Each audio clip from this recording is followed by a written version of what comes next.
Before we dive into tonight's haunting story, be sure to like and subscribe, or you may find yourself wondering if something is watching you. Hit that button, if you dare.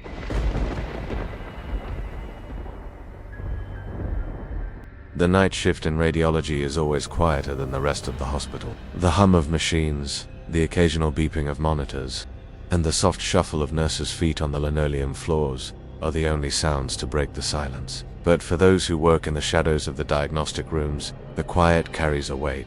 The kind of weight you can't shake off, no matter how many times you tell yourself it's just the isolation. Maggie, one of the night nurses, had worked these hours for over 15 years. She knew the rhythm of the hospital better than anyone. The endless paperwork, the endless patients, and the flicker of the overhead fluorescent lights. But tonight, something was different. She couldn't put her finger on it, but the air in the radiology department felt thick, as if something unseen was waiting.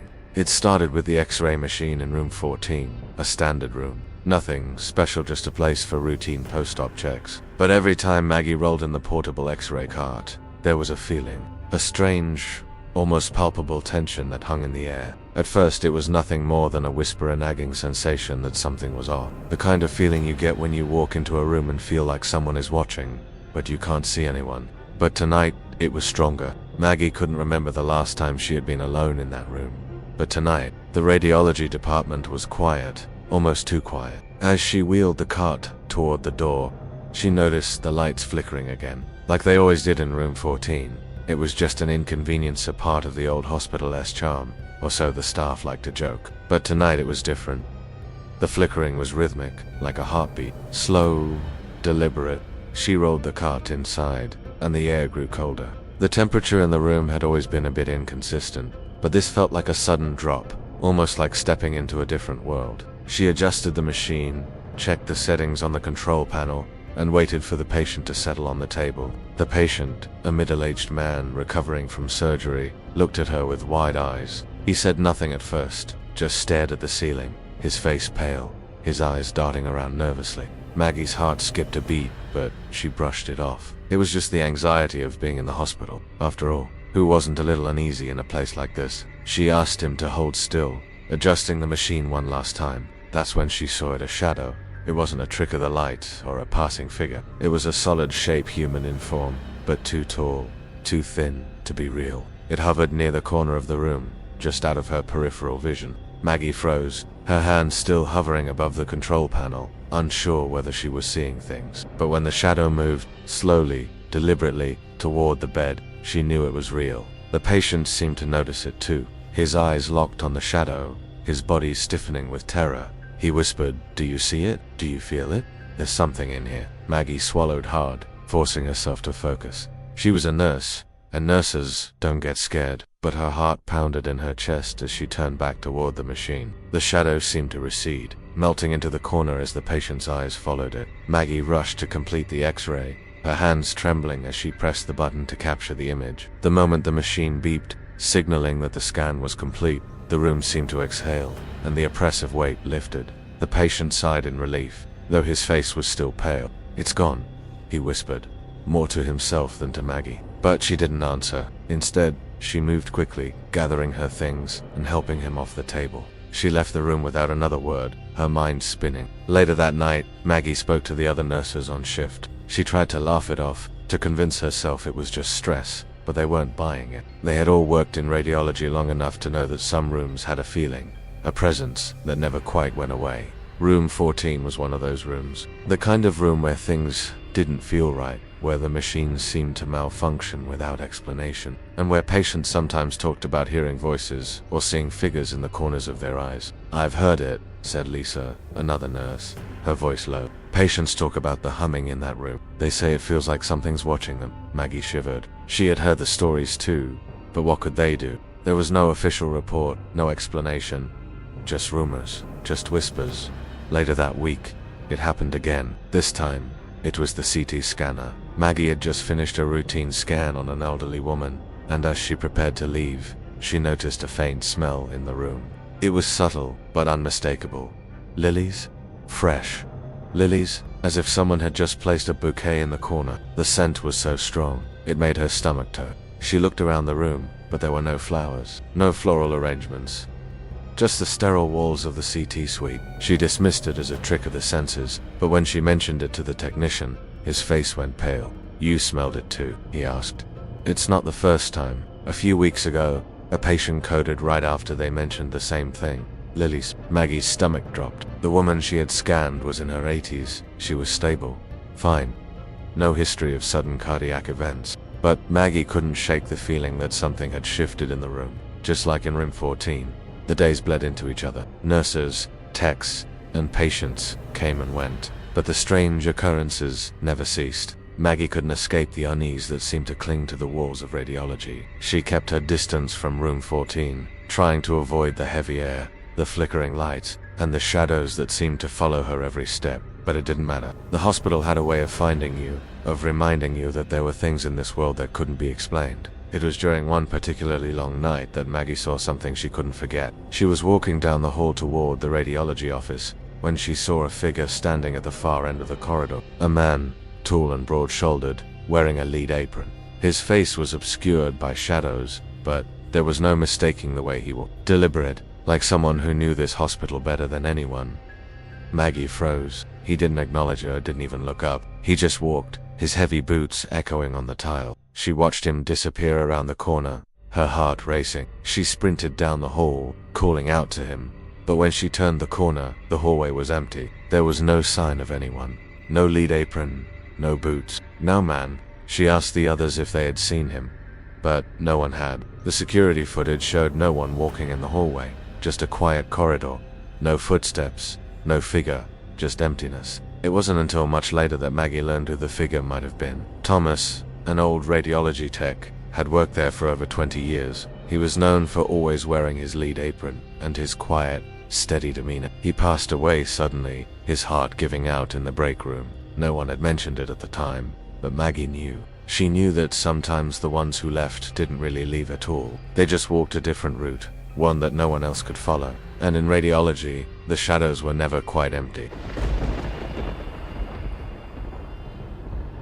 The radiology department was always the most solitary part of the hospital. It was a place where silence reigned, broken only by the soft hum of machines and the occasional beeping from monitors. For those who worked there, the night shifts were the longest. The sense of isolation grew more intense as the hours dragged on, and the usual hospital buzz faded into an eerie quiet. But it wasn't just the silence that made the air heavy. It was the feeling of being watched, of something lingering in the shadows. Nina, a radiology nurse, had been working the night shift for nearly a decade. She'd seen her fair share of patients come and go, some with troubling conditions, others with relatively minor complaints. But recently, things had started to feel different in the department. The machines, once dependable and predictable, were starting to glitch in odd ways. And it was just technical malfunctions that caught Nina's attention. It was the strange occurrences she'd been hearing about from her colleagues. It started with the old X-ray machine in room 7, a small,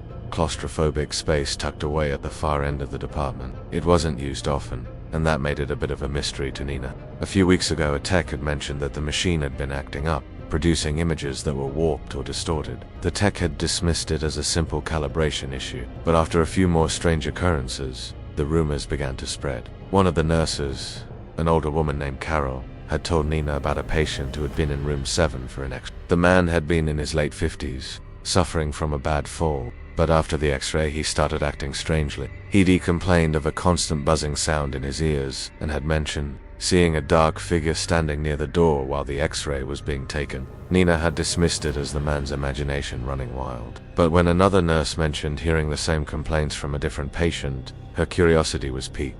The atmosphere in room 7 had begun to change. Nina had taken over the shift on the weekend and was responsible for the portable X-rays for the evening. She entered room 7, the same room she'd always walked into, but tonight, something was off. The fluorescent lights above flickered irregularly, casting strange shadows across the walls. The room felt colder than usual, a chill that seeped into her bones. She rolled the portable X-ray machine into position and began to prep the middle-aged woman recovering from a hip replacement surgery. As Nina adjusted the machine, she noticed the air seemed to hum, just like the patients had described. A soft, constant buzz that seemed to emanate from the walls themselves. She froze, her heart pounding. It wasn't the hum of the machine, it was something else.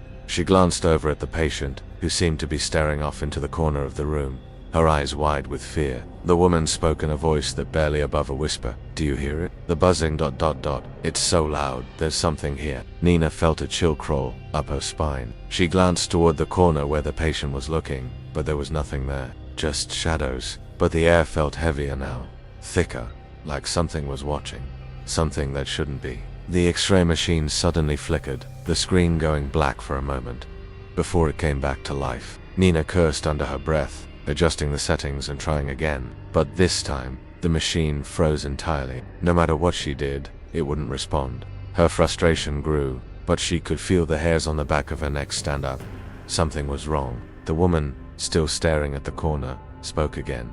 "There's a man there. A tall man. He's watching us." Nina's breath caught in her throat. She wasn't sure whether to dismiss it as hallucination or take the patient's words seriously. But the longer she stood there, the more the room seemed to close in on her. The hum grew louder, the shadows longer. She couldn't take it any longer. She quickly called for help, but the machine wouldn't turn off. It was as if the room itself was preventing her from leaving. In desperation, she yanked the power cord, cutting the electricity to the machine. Finally, the room felt still, the oppressive air lifting just slightly. But the moment she turned toward the patient, her blood ran cold. The woman's face was twisted in terror, her body rigid with fear. She was staring at Nina, but her eyes were wide and unblinking, as if she couldn't see her. They were locked on someone just behind Nina. Nina turned slowly, expecting to see a nurse or a tech standing there, but there was no one. Just the darkened corner of the room. Yet the buzzing was back, louder now, more insistent. And there, in the corner, she saw it. A shadow, tall, dark figure looming in the space, completely out of place in the sterile, brightly lit room. Nina didn't wait for it to move. She grabbed the patient's hand and pulled her out of the room, not looking back. She didn't care if the X-ray was incomplete. There was something in that room, and she wasn't sticking around to find out what it was. Later that night, when Nina tried to tell the others, she found that she wasn't alone in her experience. Carol, the older nurse, had been the first to talk about Room 7's strange energy, but there were others. Technicians spoke in hushed tones about odd malfunctions, patients claiming to see figures in the shadows. A few of them had even started to avoid Room 7 altogether, a place that once had been just another part of the department. The rumors said that the room had once been used for a different purpose, one that was darker, more sinister. Years ago, it had been a storage room for the hospital's morgue, a place where bodies were kept before being moved to the basement for processing. No one knew for sure, but the whispers were there, and they always came back to Room 7. Nina didn't want to believe it, but as she worked the night shifts, it became harder to ignore. There was something in that room, something that had never truly left. It was as though the walls had absorbed the pain, the suffering, and the fear that had once filled the air. It wasn't just a malfunctioning machine or a patient's overactive imagination. It was something more. In the weeks that followed, Nina found herself avoiding Room 7 as much as possible. She could still hear the buzzing in the back of her mind, feel the weight of the shadows pressing down on her when she passed by. And sometimes, when she lay in bed at night, she would hear the hum again. It wasn't just the machines. It was something else, something far darker. The hospital was full of strange things that didn't always make sense. But Nina knew one thing for certain now. Some places, some rooms, were never truly empty. And when the lights flickered in Room 7, she knew it wasn't just a technical glitch. Something was still there, watching, waiting, and it wasn't going away anytime soon. The night shift in the radiology department was always quieter than the rest of the hospital. It was a time for the staff to work in relative isolation, dealing with patients who had been forgotten by the busier parts of the hospital. Nurses, techs, and radiologists had long ago grown accustomed to the sterile smell of the department, the soft hum of machines, and the constant shuffle of feet across the linoleum floors. But there was something about the night that made the shadows feel longer, and the stillness more oppressive. Lena had worked nights in radiology for over 10 years. She knew every corner of the department, every machine, every hallway. She could navigate it all without thinking, her mind consumed by the endless flow of paperwork, patient charts, and scans. But recently, something had changed. The hospital was older than most, and while the walls may have been freshened with a coat of paint, the machines hadn't been replaced in years. And that, Lena thought, was probably why things had started to get strange. It all began with Room 12. It was a quiet, unassuming room, no different from any other in the department. But there had always been something odd about it. It wasn't a place where patients typically stayed long. A simple X-ray or MRI, and they were moved out. But every so often, Lena would step into room 12 and feel the hairs on the back of her neck stand up. She never said anything about it, though after all, she had been working the night shifts for so long that it seemed natural to feel uneasy from time to time. The machines had started to malfunction, one after another. The MRI would freeze in the middle of a scan. The X-ray machine would flicker with strange distortion, and once, an entire set of images came back completely blank. Each time, Lena blamed the machines. They were old, and after years of service, they were bound to break down, weren't they? One night, Lena was assigned a routine portable X-ray in room 12. It was the usual procedure: check the settings, confirm the patient's details, and get the scan. But as soon as Lena entered the room, the temperature dropped, not just a little, but noticeably, like stepping into a walk-in freezer. She rubbed her arms, trying to shake off the sudden chill. The lights flickered for a moment, something that had been happening more frequently lately. It wasn't unusual for the older fluorescent bulbs to have a mind of their own, but tonight, it felt different, as though the flicker wasn't just the lights. The room itself was trembling, as if it were alive. The patient, a woman in her late 40s, had been in for an abdominal scan. She was lying on the table, quiet, her eyes glazed over, staring at the ceiling. She hadn't said much when Lena entered, but now she seemed ... different. Her expression was vacant, her body stiff. The woman had been sedated, sure, but something about her presence in the room didn't feel right. Lena adjusted the X-ray machine, but when she looked at the woman again, her eyes widened in shock. The patient was staring at the corner of the room, the same corner that always seemed the darkest, no matter how bright the lights were. It was as if the shadow there were avoid a place where light couldn't quite reach. The patient's lips moved, barely a whisper. "There's something watching." Lena froze. Her heart skipped a beat. She glanced over her shoulder, but the corner of the room was empty, just a pile of unused equipment. She turned back to the patient, forcing a smile. "It's just the machines, dear. Nothing to worry about." But the woman didn't seem to hear her. She continued to stare at the corner, her eyes wide with terror. "It's in the corner. It's always there." Lena's pulse quickened. She was starting to feel that strange sensation again, the one she had dismissed so many times before. The feeling of being watched. She could hear the faintest hum in the air, like an electrical buzz, but it wasn't coming from the machine.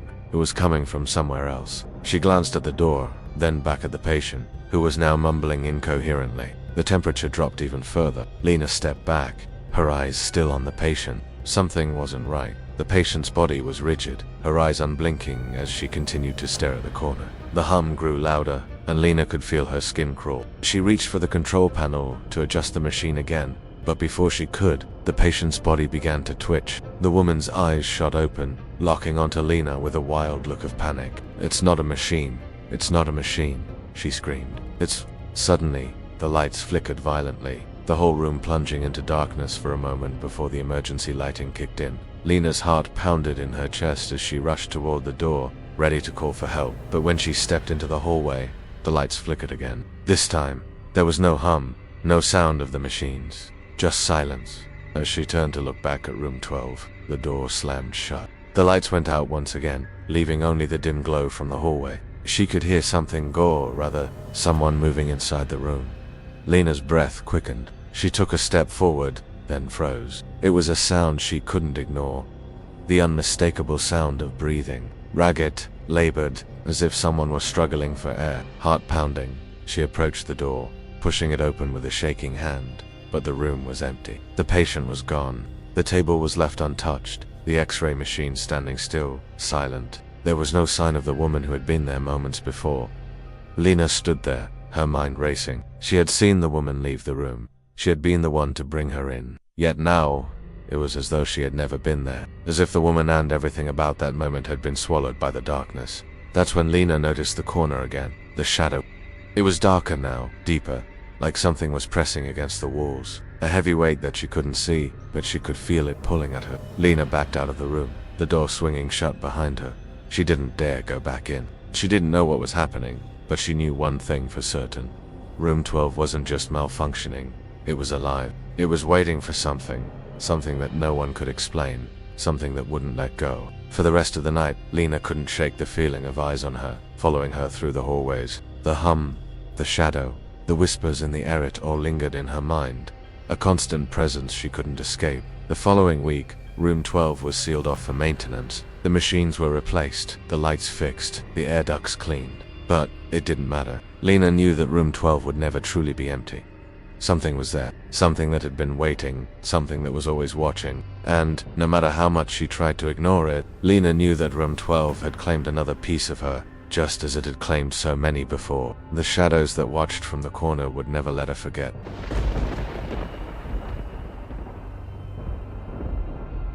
The hum of the fluorescent lights overhead was constant, like a soft, monotonous pulse that filled every corner of the hospital. It was always there, always present, but it wasn't until the quiet of the night shift that Sophie started to notice it. She'd been a radiology nurse for almost 5 years, and by now, the endless corridors, the sterile smell, the beeping of machines, it had all become background noise. But tonight, something was different. Something in the air felt off. It was as though the hospital itself was holding its breath. She had just started her shift, clocking in at 11 p.m., the time when the hospital emptied out and the pace slowed to a crawl. Most of the patients were resting, and the staff was either tucked into quiet corners or sipping on coffee. Sophie's job that night was mostly routine checking patients, running portable x-rays, reviewing charts, but as she walked toward the imaging room, she felt it. The first shift of unease, the heaviness in the air. Room 9 was the first place she had to go. It was a small, nondescript space, usually used for chest x-rays or abdominal scans. The machine was old,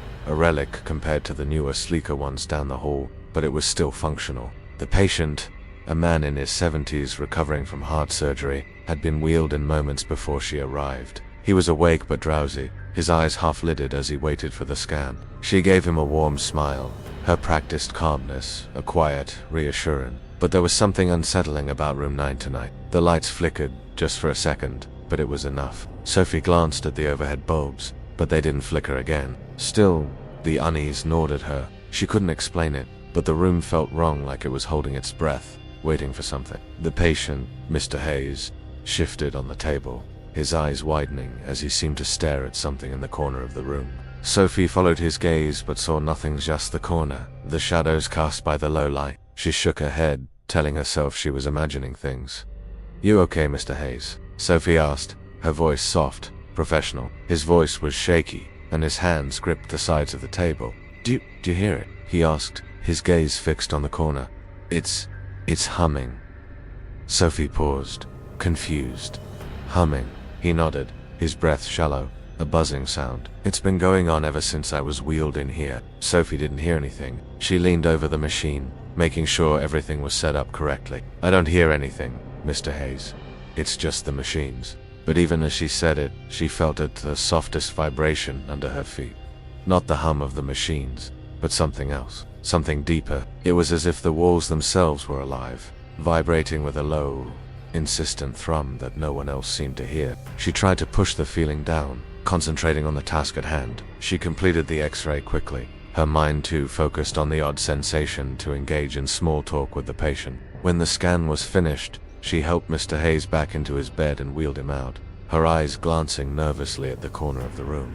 The air seemed to shift, and she could almost feel it, the weight of the room, heavy and oppressive, as though it had been filled with too many things that couldn't be seen. The rest of the night passed without incident, but that strange feeling never left Sophie. As she walked down the darkened hallways, she couldn't shake the sense that someone was watching her. She kept telling herself it was nothing, just the pressure of the shift, the long hours. But the unease lingered, pressing in on her as she finished her rounds. It wasn't until the early hours of the morning that things took a turn for the worse. Sophie was called to the ER for a stat portable a car accident victim, a young woman who had been unconscious when they brought her in. Sophie had dealt with trauma patients before, but something about this one felt different. The room was busy, frantic with activity, and yet Sophie felt a strange stillness in the air. The air conditioning hummed low, but everything else, the people, the beeping monitor, the chatter seemed distant, muffled, as though she were in a dream. The ER tech gave Sophie a look as she entered the room, his expression tight with something unspoken. "This one's a tricky one," he said under his breath, his eyes darting nervously toward the unconscious woman on the bed. Sophie didn't have time to ask what he meant. She rolled the portable X-ray machine into place, adjusting it carefully, but as she did, she noticed something strange. The lights flickered, not just the usual flicker, but a stuttering, erratic blinking that seemed to synchronize with the woman's breathing. Sophie paused, holding her breath, as if something unseen had shifted in the air. She felt the temperature drop, like a rush of cold wind sweeping through the room. Though no windows were open, her fingers trembled as she pressed the button to take the X-ray. The machine hummed, but then, inexplicably, the sound warped a distorted buzz that filled her ears, loud and jarring. Sophie glanced over at the woman's bed. Her body was still, but the woman's eyes shot open. They were wide, unfocused, and for a moment, Sophie thought she saw something. Behind the woman's eyes, a flicker, like a shadow moving, in the whites of her pupils. The lights flickered again, the noise growing louder, the room feeling colder. Sophie backed away, a sinking feeling in her stomach. She didn't know what was happening, but she could feel that something was wrong, so very wrong. Before she could react, the woman's body jerked violently on the bed, her hands gripping the sides of the mattress, her mouth opening in a silent scream. Sophie froze, rooted to the spot by the terror that gripped her. The air crackled with electricity, and the buzzing sound so deafening now seemed to fill every corner of the room. The young woman's body stilled, her eyes locking onto Sophie with an unblinking stare. "It's not real," the woman whispered, her voice strained and distant. "None of this is real." Sophie's heart raced as she reached for the patient's wrist, trying to feel for a pulse. The woman's skin was cold, too cold for someone who had just been rushed in from the ER. As Sophie checked again, the buzzing stopped. The lights flickered one last time, then everything fell into an unnatural silence. The woman's eyes closed, and just like that, the room was empty. No more beeping monitors, no more frantic voices. Sophie stood there, shaking, her hand still resting on the young woman's lifeless arm. She didn't understand what had just happened, or what the woman had meant by "it's not real." All she knew was that the hospital, once a place of healing, now felt like a trap, a place filled with things she couldn't see, things she couldn't explain. Later, when the doctors came in to check on the patient, Sophie tried to explain what had happened, but they just shook their heads, dismissing it as a trick of the mind, something caused by the trauma. But Sophie knew better. She couldn't explain it, but she knew that something was there, something that moved through the halls when the lights flickered, something that whispered when the room went quiet. And the longer she worked, the more she realized, some things in this hospital never left. They lingered in the shadows, in the humming of machines, waiting for the next unsuspecting nurse to hear the whispers. The hospital was a labyrinth of cold, white walls and fluorescent lights, its constant hum filling the air like a forgotten song. It had been a familiar place for Emily for over 6 years, a radiology nurse with more night shifts than she cared to count. She had come to know every machine, every hallway, every creak in the floors. She had long ago dismissed the occasional odd noise or flicker of light as just the quirks of an aging building. But recently, things had started to change. The quiet of the night seemed thicker, as if something was lingering in the corners, waiting. Tonight, Emily was assigned to Radiology Hall B, a section of the hospital that was less frequently used but still necessary for the occasional scan. It was quieter here than the main part of the department, and more than once, she'd caught herself feeling a little too alone in this part of the hospital. The machines were older, the air thicker, the lights dimmer. Her first task of the night was to check on a stat chest X-ray for an elderly patient. Mrs. Jenkins, the woman, had been admitted with pneumonia, and while she wasn't in critical condition, the doctors wanted to rule out any other complications. Emily had dealt with cases like this countless times, and she expected nothing unusual, just another routine scan. She wheeled a portable X-ray machine down the hallway toward room 18. It was a small room, tucked away at the end of the hall. The walls had a faint yellowish tint, and the fluorescent lights above buzzed, adding to the heavy silence that seemed to envelop the space. Emily was used to the odd hum of the lights, but tonight, it seemed louder, more insistent. She entered room 18 and greeted Mrs. Jenkins, who was sitting up in bed, her eyes half closed as if fighting sleep. Emily adjusted the machine, setting it into position for the scan. The room was quiet except for the sound of the X-ray machine beeping as it calibrated. A faint whisper, a voice, low and almost unintelligible. At first she thought it was the hum of the machine, but it wasn't. It was something else. She glanced over at Mrs. Jenkins, but the patient didn't seem to hear it. Emily's heart skipped a beat. The whisper came again, this time clearer. "It's watching." Emily froze, her hand hovering over the X-ray button. She turned quickly, but the room was empty. The door was still closed, and no one was in the hallway. The whisper seemed to be coming from the walls themselves. Emily tried to push the feeling aside. She'd worked in hospitals long enough to know that nerves could make the mind play tricks. The strain of the night shift, the isolation, it could make anyone imagine things. But as she looked down at the screen, ready to take the scan, she felt it again, the sudden drop in temperature. She glanced at the window, but it wasn't open. The air conditioning was off. The room was as still as it had ever been, but the chill crept into her bones. She rubbed her arms, trying to shake the unsettling sensation. She pressed the button to take the X-ray, but the machine didn't respond. The screen flickered, and then everything went black. A cold sweat broke out on Emily's brow. She tapped the machine, pressing buttons, but nothing worked. She was about to leave the room to get help when the lights overhead flickered, in time with the pulse of her heartbeat. And then, just as quickly as the silence had enveloped the room, the X-ray machine powered back on. The screen came to life with the image of Mrs. Jenkins' lungs, clear and crisp. Emily's breath caught in her throat. The scan had completed on its own, without her doing a thing. She turned to the patient, who had not moved since the beginning of the scan, her face pale and drawn. Mrs. Jenkins opened her eyes, but there was no recognition in them. Her gaze was distant, almost vacant. She whispered, "It's in the walls. It doesn't leave." Emily's blood ran cold. She had heard those words before, from other patients who had been in room 18. There had been others, over the years, who had spoken of it. Those who had come and gone, leaving behind nothing but their cryptic murmurs. Emily had dismissed it every time, of course. But now, standing in the same room, with the air thick with dread, it was impossible to ignore. "Mrs. Jenkins, you're all right.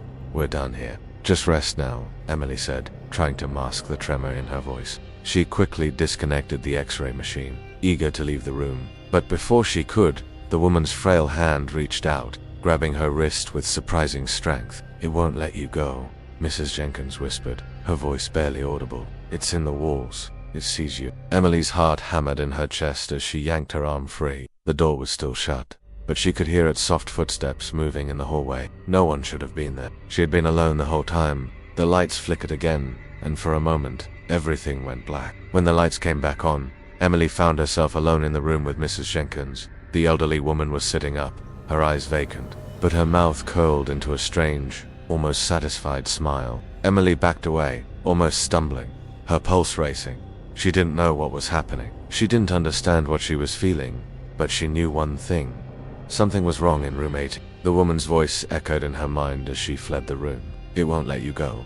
It sees you." Later, after the scan was finished and Mrs. Jenkins had been moved to a different room, Emily found herself walking down the long, dark hallway, her mind racing. She had never been afraid of this place. She'd walked these halls 1,000 times without fear. But tonight, something was wrong. Something she couldn't see, couldn't explain, was lurking in the walls. The quiet was broken by a soft click. Emily turned quickly, her heart in her throat. It was the door to room 18, the one she had just left. She hadn't heard it open, but there it was, standing slightly ajar, as if inviting her to step inside. Against her better judgment, she walked toward the door. Her hand trembled as she pushed it open, but the room was empty. There was nothing in there but the machine and the sterile bed, still and silent. Yet the air felt heavy, suffocating. And then, the whisper again. So close it felt as if someone was standing right behind her. Emily spun around, but no one was there. The lights flickered once more, and for a brief moment, the entire hallway went dark. When the lights returned, Emily was standing alone, her breath caught in her throat, her heart pounding so loudly she thought everyone in the hospital could hear it. "It's watching you," she heard again, and the whisper seemed to come from everywhere. Without a word, she turned and fled, running down the hallway, her footsteps echoing in the silence. She didn't look back. She didn't need to, because she knew, without a doubt, that it was still there. Watching, waiting, and it wasn't going to let her go. The hospital was full of machines that hum and flicker, but in room 18, the walls whispered something darker, something far more terrifying than anything she had ever encountered before. And, no matter how fast she ran, no matter how far she went, she could never escape the feeling that something was following her. I'd love to hear your thoughts in the comments below. Each of your stories adds another layer to our growing community of horror enthusiasts. And if you think someone else might enjoy a good scare, do you want to forget to share this video with them? Stay tuned for more spine-chilling stories, and remember, sometimes the Scariest tales are the ones that could happen to any of us. Thank you again for watching. I will see you in the next video if you dare.